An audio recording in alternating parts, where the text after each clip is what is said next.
এখন বন্ধুরা বেলা বাজে 9:30। বাইরে দেখো এখনো ধোয়াটে কুয়াশা পড়ছে। সুজি মামার দেখা এখনো মেলেনি। Good morning my dear friends, welcome back to my family. আশা করি সবাই ভালো আছো, সুস্থ আছো, আমরাও ভালো আছি। তো আমি কি করেছি বলো তো, পাহাড় টিপে টিপে আয়ুষকে ঘুমন্ত অবস্থায় শাশুমায়ের কাছে দিয়ে এসেছি। আজকে আমার গুড লাক, ও ওঠেনি। অন্যদিন মাঝখানে দরজা অবধি নিয়ে যেতে না যেতেই ও উঠে পড়ে। অ্যাকচুয়ালি আজকে একটা অন্য বুদ্ধি করেছি। আজকে আমি ওকে শুইয়ে রেখে আগে গিয়ে মাকে বলে এসেছি যে আমি কিন্তু ওকে নিয়ে আসছি, আর জায়গাটা করে এসেছি কোথায় ওকে শোয়ানো হবে। তাই আজকে যেহেতু আমরা কোনো কথাবার্তা বলিনি, ও ঘুমোচ্ছে। এবার আমি দাঁতটা ব্রাশ করে নিয়েছি, এখন গিয়ে কোমর বেঁধে লেগে পড়বো ঘরের কাজে। আজকে আবার মায়াদি আসবে না, গতকালও আসেনি, তাই বুঝতেই পারছো মায়াদি না এলে কী পরিমাণে কাজের চাপ আমাদের সবার উপরেই পড়ে থাকে। তিনজনে মিলেই করি, এমন না যে সব কিছু আমাকে একাই করতে হয়। তো এখন কথা না বলে বন্ধুরা চলো কাজে কর্মে লেগে পড়ি।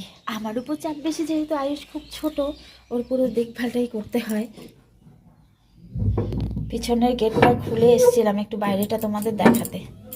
রান্নাঘরে ঢুকেই বন্ধুরা সবার আগে দুধটা কম আছে জারে বসিয়ে দিলাম।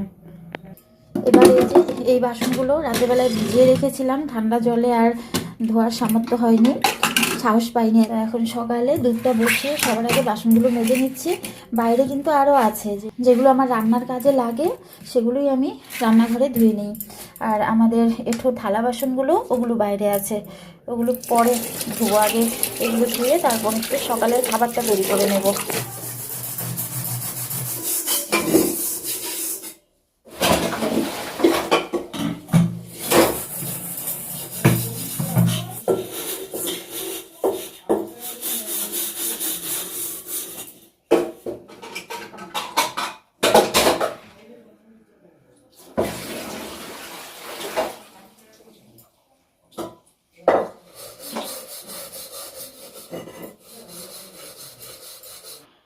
ছোট বড় মেজ সেজ যত বাসন ছিল বন্ধুরা সব খুব তাড়াহুড়ো করে ধুয়ে নিয়েছি।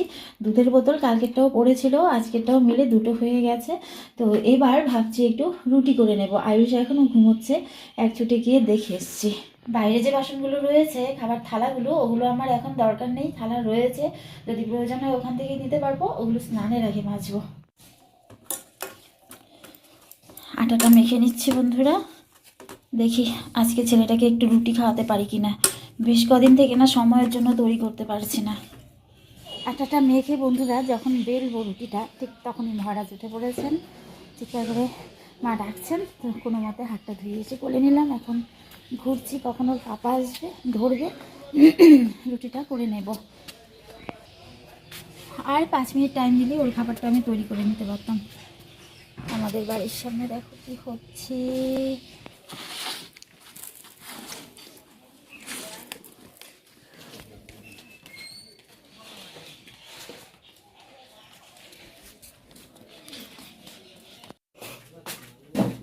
দাঁড়াও পাপা, তোমারটাও হয়ে যাবে।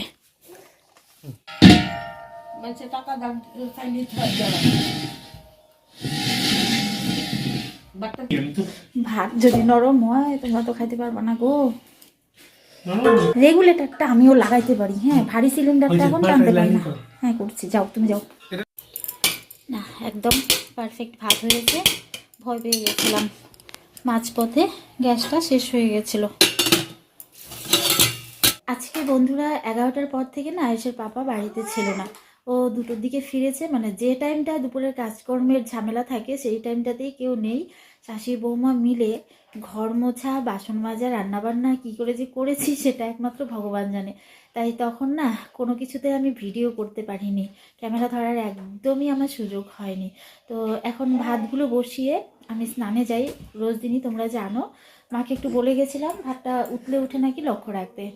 মা গিয়ে দেখে গ্যাস শেষ হয়ে গেছে। আজকের দিনেই গ্যাস শেষ হতে লাগলো। তাই সে পাপা রাস্তাতেই ছিল, ডেকে নিয়ে এসে তাড়াতাড়ি গ্যাসটা লাগিয়ে দিল। আমি ভাতটা নামিয়ে এলাম। এখন এই যে এই মহারাজ ঘুম থেকে উঠেছে, ওর পাপা আর ঠামি খেতে বসেছে। যার খাওয়া আগে হয় এসে ওকে একটু ধরবে, তারপর ওর খাবারটা নিয়ে বসবো। কি পাপা? হ্যাঁ আচ্ছা, তুমিও থাকতে চাও? আয়ুষ ভিডিও করতে খুব ভালোবাসে বন্ধুরা। ও খেলছিল তাই ওকে দেখাচ্ছিলাম না। এই যে দেখো এখনো তাকিয়ে আছে ক্যামেরার দিকে। কি? হ্যাঁ তোমাকে নিচ্ছি না। দাম দে নালে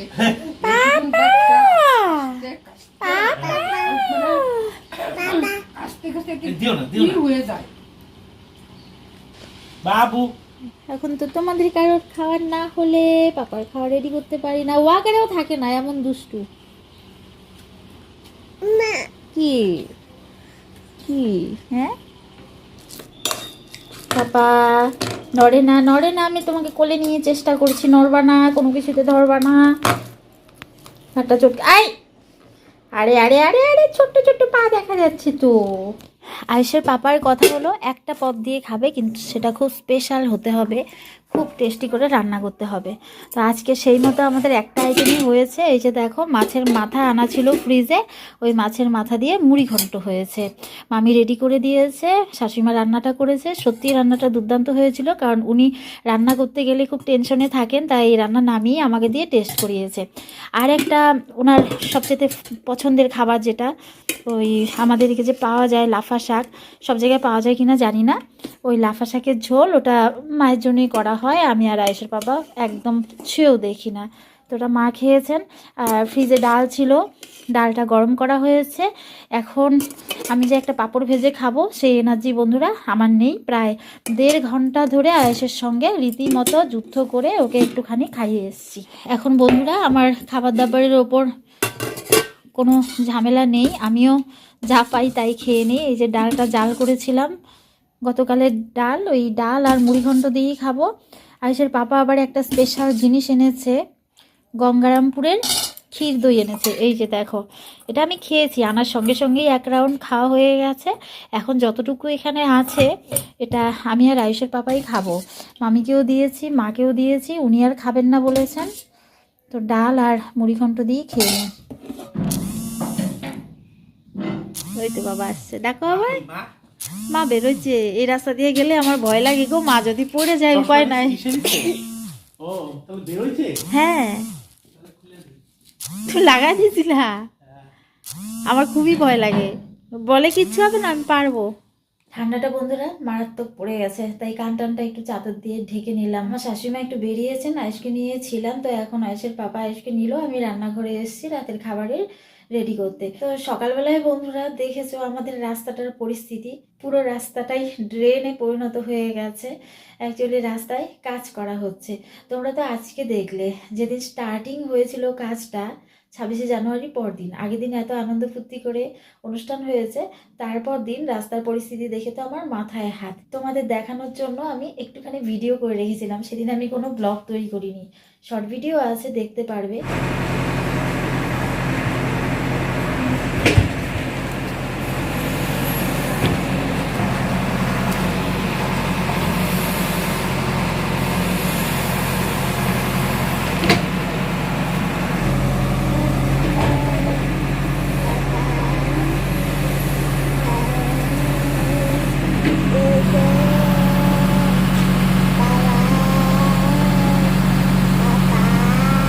সেদিন আমার শাশুড়িমার শরীরটা খুব একটা ভালো ছিল না, উনি ঘুমোচ্ছিলেন।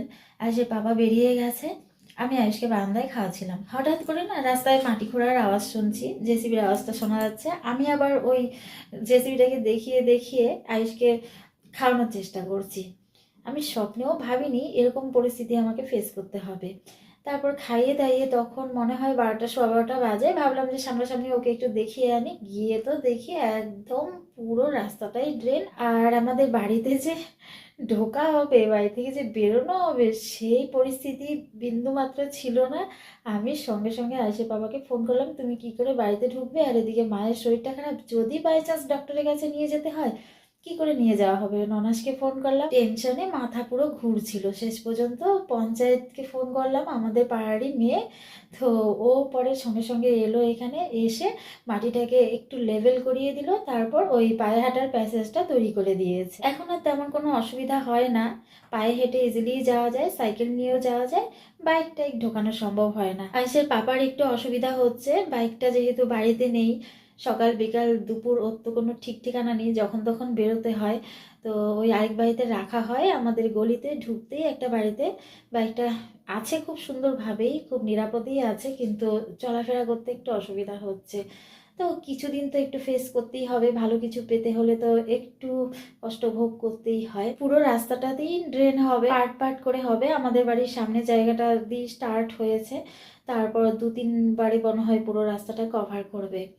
তো ওই রাস্তা দিয়েই আবার রাতেরবেলায় মা গেছেন, তো আমার খুব টেনশন হচ্ছিল যদি বাই চান্স পড়ে যায়, আর উপায় নেই। সারাদিন বাইরে থাকে, দিনের বেলায় বেরোনোর সময় পায় না আয়েস হওয়ার পর থেকে, তাই রাতের বেলায় একটু আমারও না বের করলে ভালো লাগে না। যদি উনি বের হয় আমারও ভালো লাগে, একটু ঘুরে এলে, বন্ধু বান্ধবদের সঙ্গে গল্প গুজব করে এলে ওনারও মাইন্ডটা ফ্রেশ হয়। তো চলো এবার আমি রান্নাঘরে তাড়াতাড়ি কি করা হবে সেগুলো রেডি করে ফেলি, আবার তো আয়েশকে খাওয়ানোর ব্যাপার রয়েছে। পেঁয়াজ করে না তো, পেঁয়াজ করে পেঁয়াজের ছেঁড়া। পেঁয়াজ গাছেরই, পেঁয়াজ ফুল হয় ওটাতে।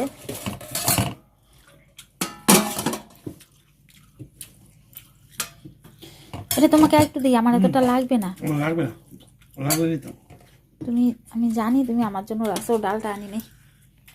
দই খাবা? দই দেও একটু, দাও দিই। নাই আর বেশি।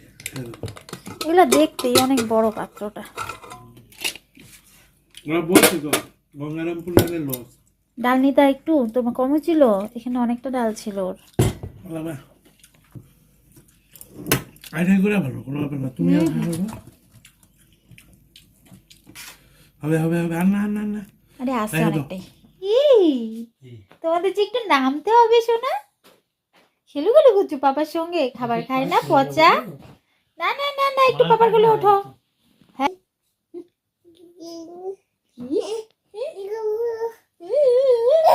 পচা খাবার খায় না।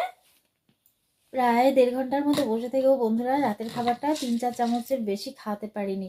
শেষ পর্যন্ত ডিমের অমলেটটা আয়েশের পাপাকে করতে হয়েছে। আমি কিন্তু সব কিছু রেডি করে রেখেছিলাম যে ওকে খাইয়ে তারপরে গিয়ে অমলেটটা করবো, গরম গরম খাওয়া হয়ে যাবে। কিন্তু সেই সাধ্য আর আমার হলো না। কেমন ছেলে আমার তোমরাই বুঝে নাও, আবার পড়ে যাবি। তো আজকে না বিছানাটা করতে পারিনি, খুব খিদে পেয়েছিল, আগে খেয়ে নিয়েছি। তো এবার আয়েশের পাপা ওকে নিয়ে একটু দাঁড়াবে, তারপর বিছানাটা করব। তারপর বিছানা করতে ভালো লাগে না, খুব আলসি লাগে, মনে হয় শুয়ে পড়ি। সেই সৌভাগ্য তো মনে হয় এখন আর আমার এই জীবনে হবে কিনা জানি না, যা দুষ্টু ছেলে হয়েছে। তো আবার দেখা হচ্ছে বন্ধুরা নেক্সট ভিডিওতে। পাশে থেকো সবাই, সবাই সুস্থ থেকো, ভালো থেকো। Tata, bye bye, good night, sweet.